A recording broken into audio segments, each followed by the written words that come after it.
Hi, hello, how's it going? Right, oh my word, okay. There we go, that's a bit better. So, didn't film anything yesterday, I was just really tired. So, took a COVID test today, still positive. I am not surprised one bit. So, hey ho, you gotta do what you gotta do. So, right now, I'm giving you an update on Notes on a Murderer. And I am halfway through. And if you are a thriller reader, this is the one to read for an October Halloween one, I think. Because it starts off pretty much how you expect a thriller to start. Then you get kind of like a third or maybe even a quarter of the way in, and then it gets weird. It gets really weird. And I'm hoping that some things are gonna be answered. Because they end up, Oliver and his brother, who right now I can't remember the name of his brother right now, they end up going to one of their dad's business partners, like holiday villa, which is on a secret island, and they discover like a dungeon, and that's all I'm gonna say. Let's just say it holds some dark secrets. And Oliver has also met and kind of fallen in love pretty hard for this other guy. I believe his name's Andrew. Again, don't quote me on that, I can't remember. So yeah, everyone's finding out about this dungeon. And I'm thinking, okay,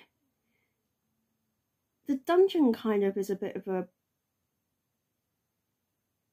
360-degree turn from this nice Santorini island in Greece, and okay, the family dynamic is a bit unhealthy, so it's understandable that Oliver and his brother want to go off and do their own thing and want to go out and have a meal separately from their parents and go out and have a drink or spend a night out on the old Greek town or whatever, or spend the day on the beach. I don't know, but yeah, that was a bit, one, I didn't expect it, and two, in my head it doesn't make sense. It still doesn't. But I'm hoping we're going to get some answers, because something was also revealed about their father. And again, didn't expect that, because we know something in the beginning is going on with his dad. And then, okay, how is that revealed? Is this something in his father's past that is now coming back in the present? I don't know. So, I'm a little confused. But hey ho. I barely read anything because I'm trying to get some work done. But yeah, same old. I'm still sort of banished to the one room, trying to keep COVID at bay. So, not a pretty picture right now, but we're trying. Okay, so this is very odd because I'm in bed and I've got a mask. And once again, it's almost 10 o'clock. But another reading update. I have finished volume 1 of Little Witch Academia. I don't know how you pronounce that, but this is volume 1. I've never heard of this manga before, and it really reminds me of the worst witch in some kind of fantasy world, like mega fantasy world. Think like how I picture Game of Thrones, and what's that spin-off series with Matt Smith in? Oh my word, I can't remember. Yeah, but it reminds me of that, and it was really good actually. I'm surprised at how much I enjoyed it, and I've already got the second volume, so I could pick that up as well. So yeah, I really rather enjoyed it. I love the cover. So I really, really enjoyed it. A really lovely surprise. I don't like Suki, I think her name is it Saucy, or it could be Sucy. I don't know how to pronounce her name. She's annoying me a little bit, but given that she's grown up in a really big family, she probably just wants to stand out on her own. And I love the character of Lottie. She has come from a very similar background to, who's the main character called? I can't even pronounce her name. Acto?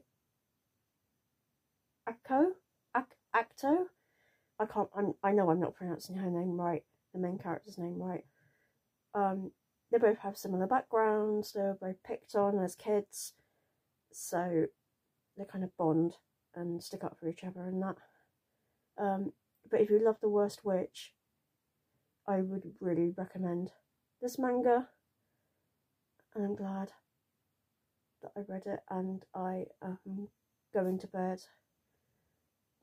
I'm going to try sleep with this mask on and see how it goes, because I'm actually breathing a little bit better. I don't really want to use like the nose spray and the nose plasters too often, even though it does help.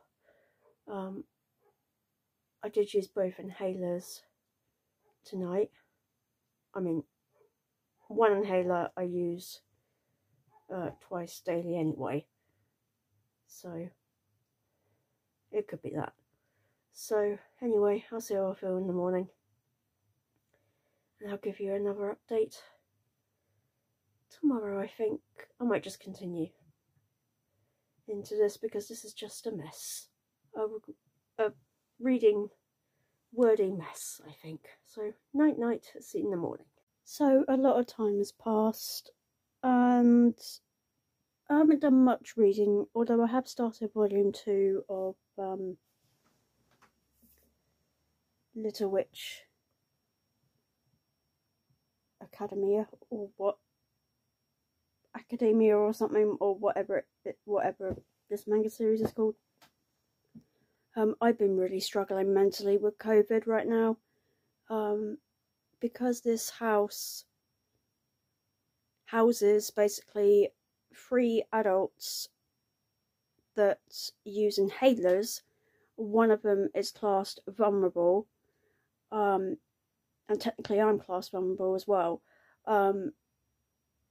but I'm the one that's got COVID. I don't want to pass it on to my brother, who's classed as vulnerable, so I basically, the only room that I can go in when all 3 of us are up and basically going about our business is the bathroom opposite and my bedroom. And that's hard. That's it's not easy. If I get up early enough, I can go downstairs, make my own breakfast, make myself a coffee and stuff, and I'm wiping every single thing that I touch, every single thing that I use. I'm wiping every single surface. I'm spraying every worktop. So we're trying our best. I'm in the house on my own right now, and I have actually got my door open and let the cat in, because that's another thing. I can't even give the cat a cuddle. I can't even give my mother a cuddle. I can't give my mum a hug. I can't pop into my brother's room and say, hi, what are you doing, how are you? And yeah, it's hard. It really is hard.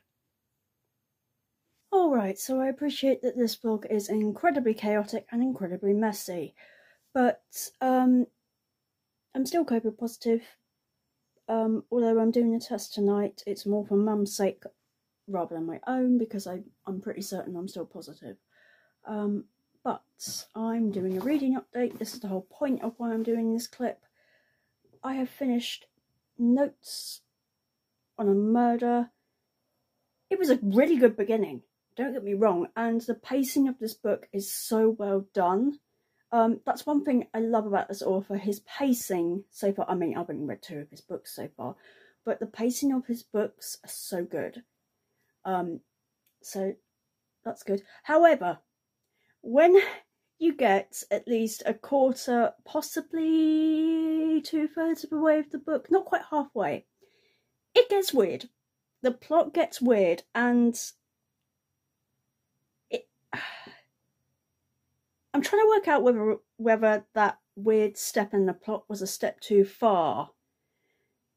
And I don't know, in all honesty. Because I think I get what the author was trying to do. It was trying to connect to how time has significantly changed. Yes, I have to syllable out that pretty darn well to say that. I'm losing my train of thought. So basically it starts off in 1995.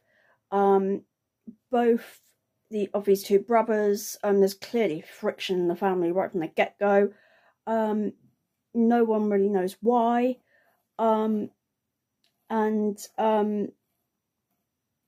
Both these boys are in their early 20s by 1995. They go on holiday to Greece. It's like their annual holiday in Greece. They've got their own villa in Greece, and then both of them actually have a holiday romance. And later on down the line unlocks a darker side of the world. A much darker side of the world, actually.